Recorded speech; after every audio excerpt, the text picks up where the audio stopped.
Hello, good morning. Welcome in to another episode of Good Morning Nasdaq right here on the Clover Trading YouTube channel. It is the 9th day of September, year of our Lord 2025. And we got to speed up this intro because we got like 14,286 gappers to go over today. We talked yesterday about Octo and I don't remember the other one, STNG or Ford. Octo ends up running 4,500%, something like that, from very littles to very lots. And I'll tell you what, that momentum definitely spread its way out. I was scanning last night. Even last night, there was just a lot more liquid, like big squeezers. Not a lot that held up, but there was definitely more than I've seen in weeks past. You wake up this morning, you see a 2,100% gapper, a 500% gapper, a 272% gapper, 132% gapper, 105% gapper. And then here's your regular ones that we see on a day-to-day basis, 80% gapper, 93% gapper.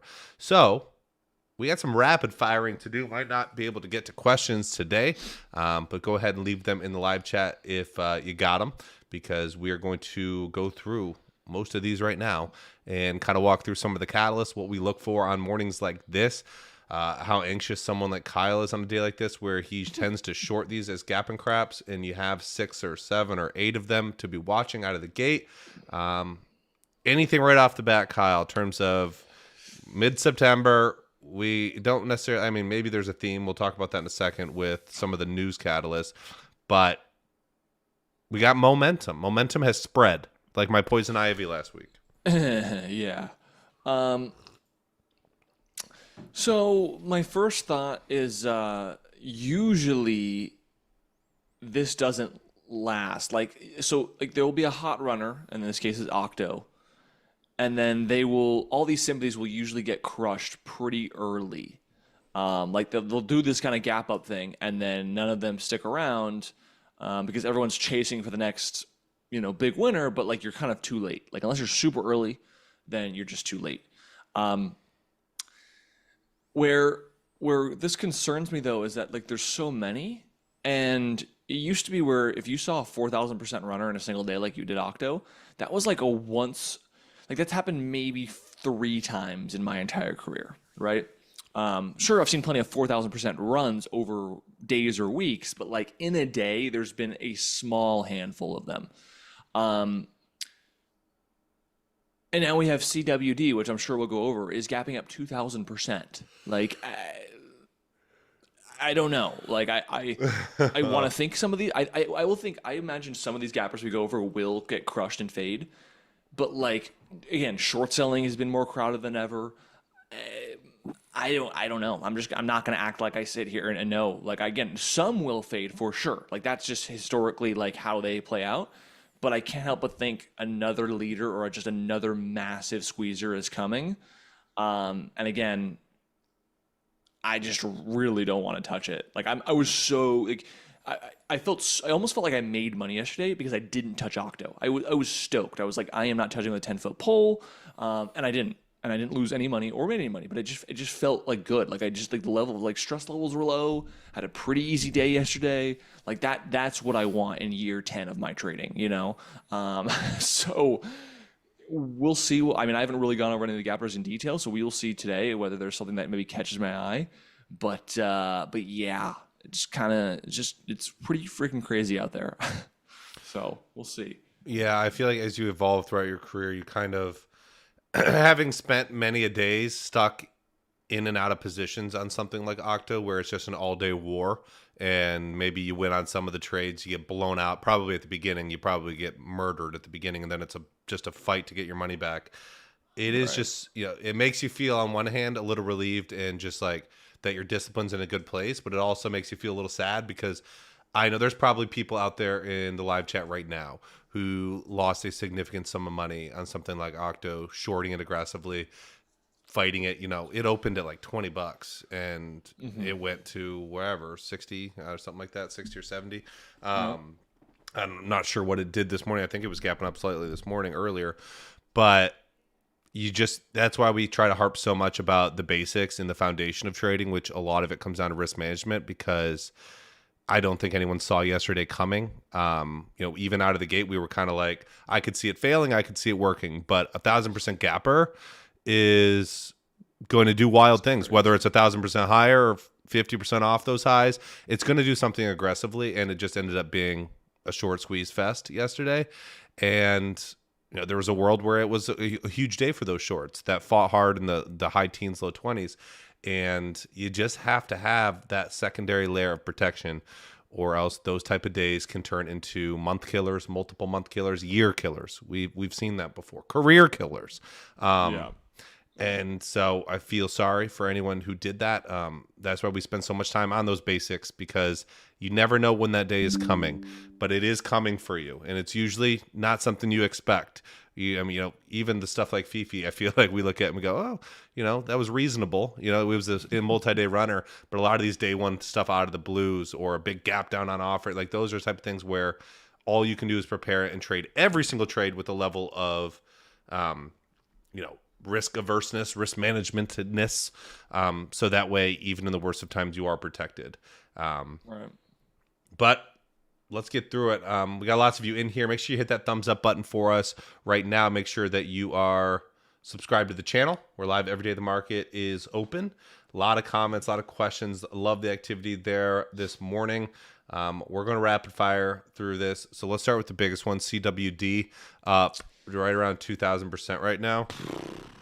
If you've studied any of these in the pre-market, Kyle, hit me with information. If you want to just brush over it and go, this is just a boom, boom, boom, and we move on, let's do it. I mean, clearly the winner in terms of percentages. I feel like have we traded this before? I feel like recently it's hard to see on the chart, but it has had some day one pops the past few days or past few weeks. They completed the initial purchase of Chainlink tokens as part of a digital asset treasury strategy. It is insane how these teams are so fast. Yeah. They see something like that yesterday and they go, boom, hot theme is back. We missed the initial one, whatever it is. They were talking about it, looks like 12 days ago, 7 days ago. But they know that there's probably a good amount of people who maybe can see this kind of stuff coming and grab up a ton of the stuff in after hours yesterday that fits. But here we are. Link is the total. We don't have all day to spend into every single bits and piece of these in terms of the dilution stuff, but I do want to get Catalyst down in daily charts. Lowish float, 1.8 million. They don't really have a lot of cash left, and they're pretty much high across the board. You know anything about Link? Link's a pretty good one. I certainly like Link more than I like WorldCoin, whichever one Octo was buying. Yeah. It doesn't really matter. No, I mean, as long as it's not like there was some company yesterday that announced a Dogecoin treasury and it went nowhere, unless it did go somewhere and I haven't seen it yet. But I do forget the ticker. But so as long as you don't mention a complete, absolute crap coin, we're just in a market that will, and it's so, I mean, I don't want to go to tangent, but it's so funny that these are going again so rapidly, because literally last week the Nasdaq came out and said we will be heavily looking into and regulating, or looking to regulate companies that do this asset treasury strategy. Because some do it correctly, where it's it's very open, it's very honest, people know what they're getting into, and then some do it so sketchily with hidden dilution and all these things that just they don't really tell you. Yeah, we're gonna crush our stock in order to buy a crypto. That the Nasdaq has not wasted time in stating that we will be looking into this, and here we are. Companies are going up thousands% a day off these PRs. So again, right now it's the leader. Could it drop? Yes. Could it not? Yes. I don't know. It's kind of the Wild West, and I just don't care to really poke a stick at that bear, just kind of crazy. Yeah, up from the 2s to the 50s. Once again, kind of like Octo yesterday, impressive trend, just higher lows and new highs. Consolidated near the highs right now with 25 minutes to go till the open. I wasn't watching Octo very closely yesterday at the gate. I was watching other things, but ended up holding up just fine and heading higher.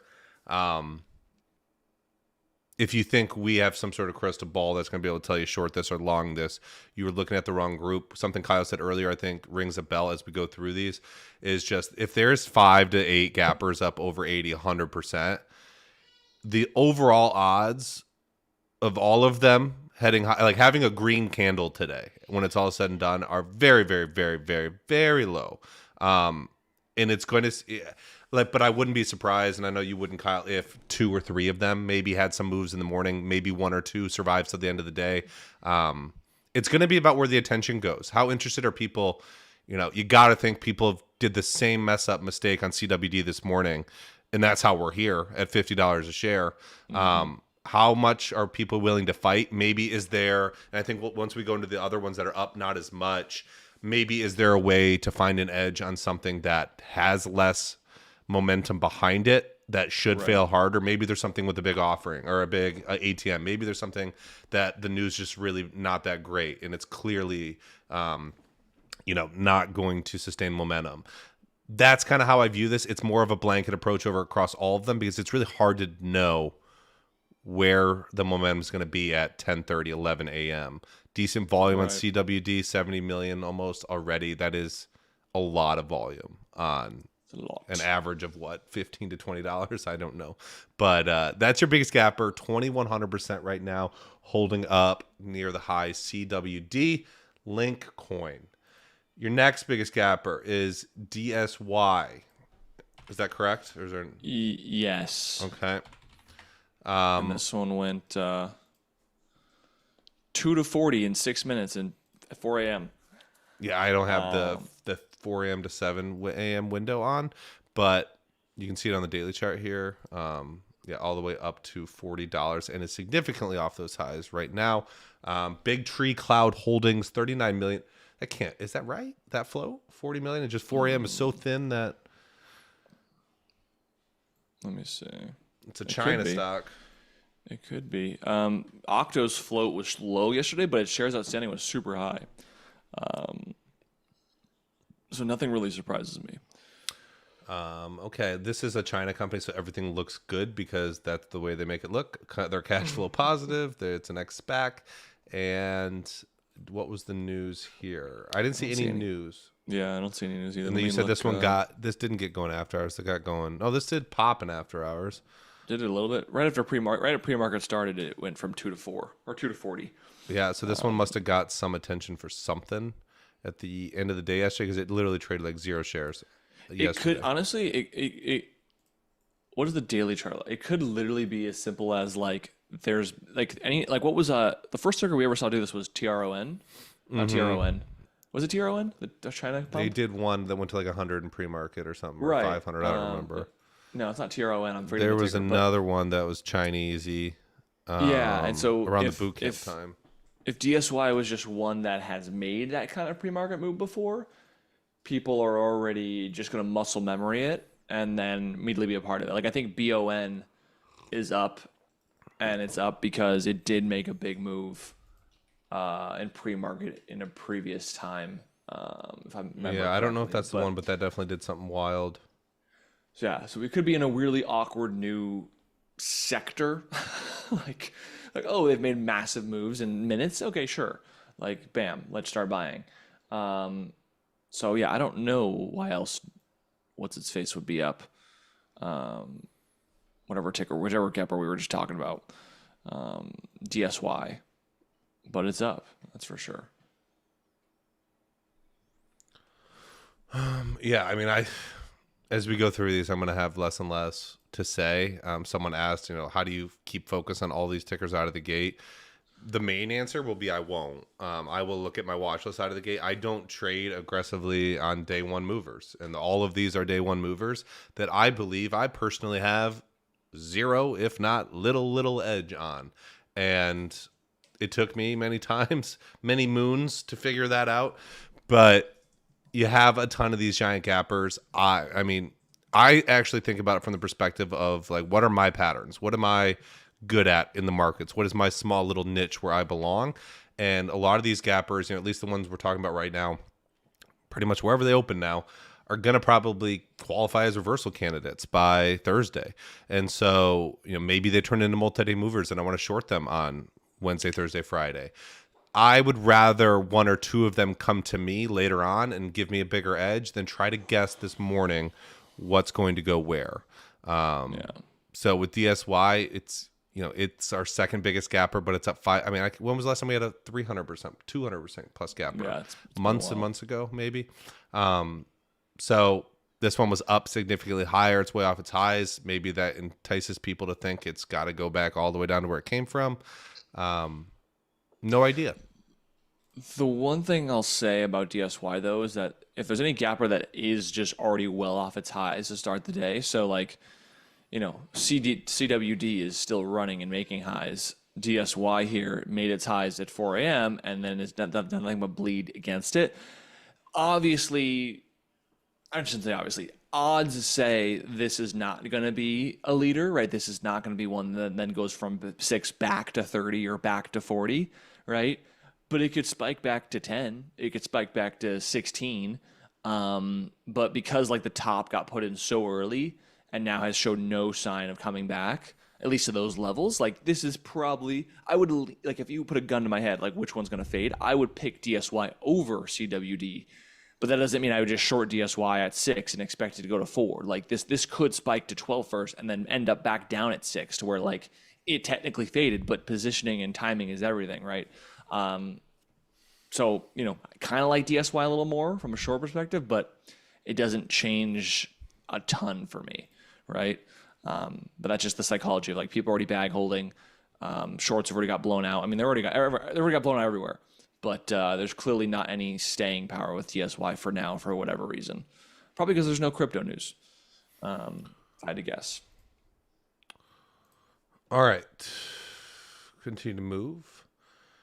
Moving down into the 200% ups on the day, STEC. Make sure you go ahead, hit that thumbs up button if you have not already, as we work through all of the biggest gappers on one of the crazier days we've had in a while.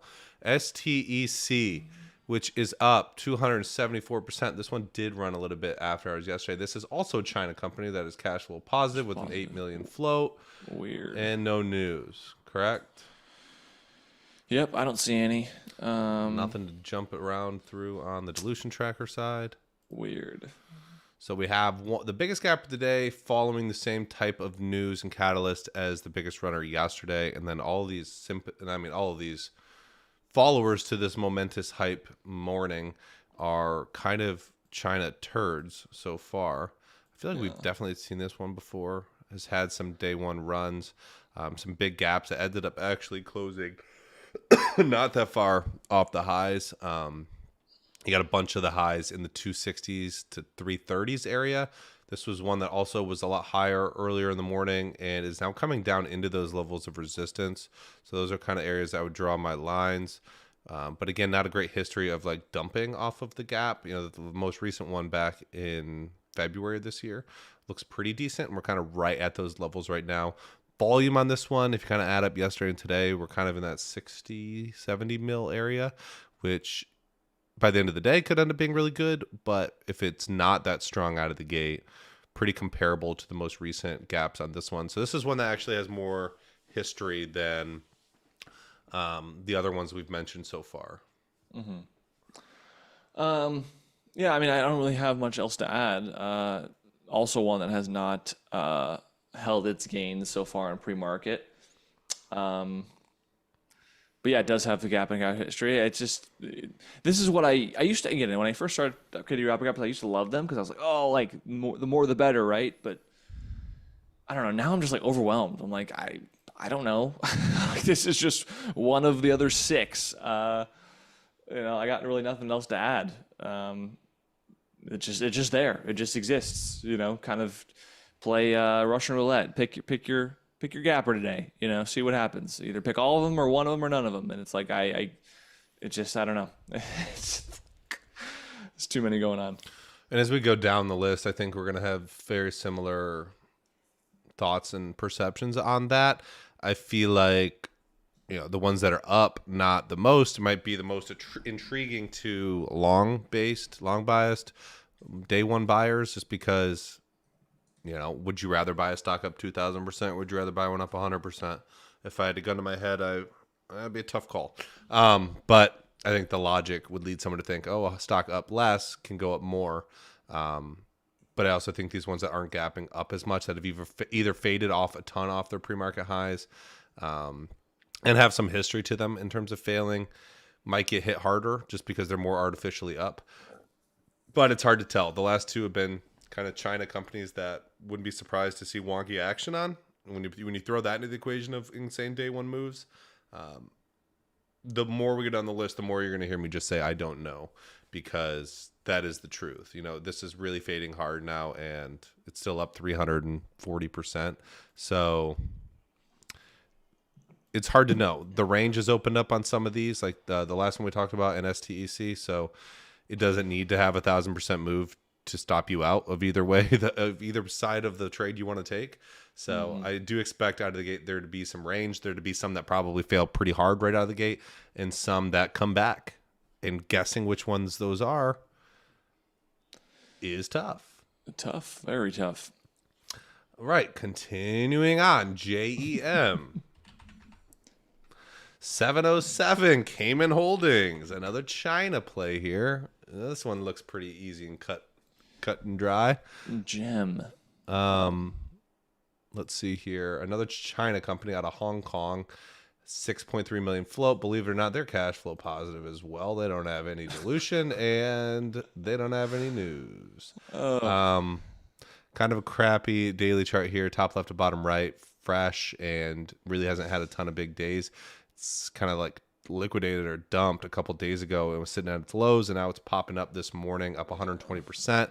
This is kind of your one that's in this cheap price range that was higher this morning, but way off those highs, still up 100%, but is a 66-cent stock. So I'm not sure how much interest there'll be on a daily chart like this. What are your thoughts? Yeah, not much history. Very weird how we've found like the theme went from crypto treasury play to just China stock that's somehow cash flow positive. Yeah, I mean, so sub $1 gappers were really hot last year. Like they faded a lot. This year, not so much. They've actually quite squeezed and been pretty annoying.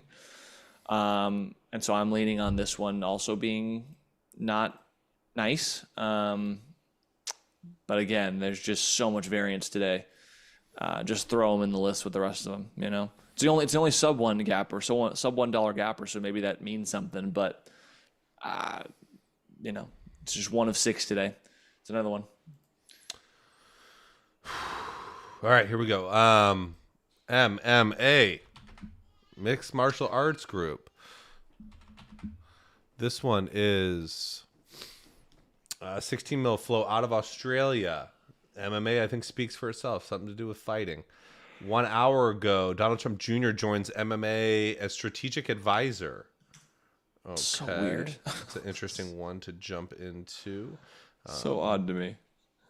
It's gotta be like a hobby of his. He's like, you know what? I love martial arts, and just like randomly joins this company's board. A month ago, they had Conor McGregor welcome Laura Sanko to the company's board. So I don't know if he's on the board or part of this company, but they have some news. They don't have any money. They have negative 3.1 months of cash left. This feels like a more typical gapper that we would see. 16 million float. Maybe some of these are just gapping up more because of the theme this morning than they normally would. This one was as high as the 5s, now down in the $2 area, up 120%. This one happened quick. It just wasn't able to hold up like some of the others that are up more. Pretty good move from 1s to 5. This is a more typical look. I think you've seen this more often, Kyle, where the stock just doesn't hold up. It has a big move, and there's actual resistance. Like that was decent volume up there near in the $2, $3, $4, $5 levels, and maybe there's some bag holders here. Maybe this one looks a little more cut and dry. Any big spikes into this area, probably going to have some sellers into. But as far as fading right out of the gate, back down to where it came from, I'm not sure. Yeah, it does make me think that like if we didn't have this trend today, normal gappers that aren't gapping because of some low float madness probably are getting a little bit of a boost. And so I can't help but think that, so they released the news, great, spikes, but it makes sense it lost its gains. But then it also makes me think like if we weren't in such an insane pre-market here, this might not even be a gapper. Like this could be up 50%, Now, whether I think it fades or not, it's just you gotta either trust them all or trust none of them, And I'm obviously, if you've watched the stream long enough, you're in the boat with me that I am trust none of them. But This one gives me vibes essentially that it wouldn't be up this much if it weren't for the environment that we're in exactly in this moment today. So Okay. We're going to cut it off there. We're going to do all the ones over 100%, which was 5 or 6 of them. MMA, JEM, STEC, DSY, CWD. It is 9:21 already. good episode. Wow, busy. Let's see here. I'll see if there's anything that really opens our eyes that we need to talk about. A lot of people saying fasten your seatbelts. How do you focus on all these at once? And we've kind of walked you guys through that. Yeah. But listen, guys, you don't have to do anything with them. Like, because I know the feeling. Like, everyone has gone through this feeling before. And if this is your first time seeing this kind of thing, like, understand you don't have to participate. Like, it's going to be okay. And it might not even affect your profitability at all, right? Or your chances of being profitable, right? You don't have, because even now I see it. I'm like, I feel like I have to do something. Like, I feel there's so much going on. I have to take advantage of something today. And I'm just letting you know, like, you don't. If you want to take it easy or stay break even or stay safe, that's absolutely an option, right? Like, I am leaning towards that, where it's like, I see all this action. I feel like a grandpa in trading now. I'm overwhelmed versus 3 years ago. I'd been like, all right, awesome. What are we doing? What are we shorting? Now I'm like, dude, I don't even want to look. Like, I'm over it, you know? And again, it's not going to change how unprofitable or profitable my month is going to be at the end of September, right? So just keep that in mind. You don't, just be aware of that pull, because I know it exists, especially for beginners, and you don't have to listen to it. You don't have to trade anything today if you don't want to. You can go outside. You can not even watch the screens, So my perspective would be, I agree with all that. It also doesn't mean that if this is your niche, if you are a day one buyer in pre-market or a day one gap and crept shorter, like, these are also the days that you are meant to do your best. Whereas maybe me and Kyle, there's no daily chart setups here. We might sit on our hands and not push a lot of buttons. It's not to say that this isn't for somebody. If Huddie were here trading really aggressively, like, a big component of what Huddie does every day is shorting gap and creps. So he would have his hands full today, shorting every single one that's probably up 90, 100+%. Right. And he would deal with the consequences of that. It would either be a ginormous red day or a pretty good green day. If that's not you, and that's what I think, Kyle, I just want to clarify, it does, there are definitely traders who are going to make their nut on days like today. If that is you, get after it. And if it's not you and you're like, I buy breakouts, you should have nothing to do with any of these tickers just because they're up a lot today. And I know that's really hard to do. I remember so many times in my career, like, especially when I got my first short account and I see a runner go from $3 to 70, I'm like, look, it's going to go $70 down. And I would just feel the need to do something about it. If it's not a pattern, it ain't a play. And it doesn't matter how much everyone else tells you the market's on fire or that there's a lot to be done today, because if it's not for you, you can go make your money on days in which the setups are truly there for you and the opportunities are within your edge. But it is 9:24 for Lease Black Clovers. You got a webinar with me at 11 a.m., so we will do that at 11 a.m., and we'll have a very good understanding. A lot will change between right now and 11, and I'm looking forward to seeing where all those gappers are. Appreciate everybody being here today. If you want, you can get signed up over at cloverchain.io to come hang out with us every single day. Get your watch list every single night, your commentary in the room, ask your questions in the webinars, all that good stuff. If not, we will see you guys tomorrow morning, 9:15. Amen. Amen. Someone wrote amen in the chat, the last comment. I read it and said that. 9:15. Amen. AM tomorrow morning, the two of us for some live trading, and we're going to try to do Wine Wednesday tomorrow as well. Have a wonderful day, everybody. Stay safe out there, and we'll see you